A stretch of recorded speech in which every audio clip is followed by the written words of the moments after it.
The overall goal of this method is to induce cellular differentiation of the bacterium Vibrio parahaemolyticus and the formation of a population of differentiated swarmer cells easily available for single-cell analysis by fluorescence microscopy.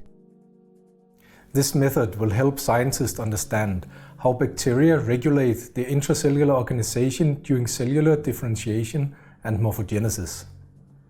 Since imaging cells within bacterial communities can be challenging, the main advantage of this technique is that it produces a population of differentiated swarmer cells that exist in a single cell layer readily available for single-cell microscopy analysis.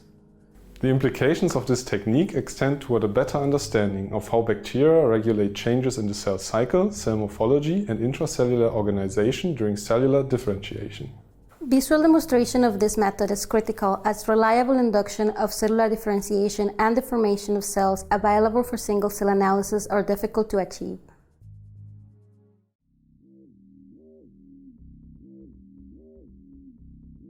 To prepare the agar solution for making swarming plates, suspend 4 grams of heart infusion or HI agar powder in 100 milliliters of double distilled water.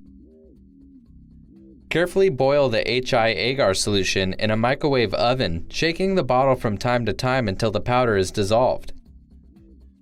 Autoclave the agar solution at 121 degrees Celsius for 20 minutes. Cool down the agar solution to 60 to 65 degrees Celsius with constant stirring. The next step involves handling 2,2-bipyridyl, which is highly toxic, so gloves and safety goggles must be worn. Add 2,2-bipyridyl to a final concentration of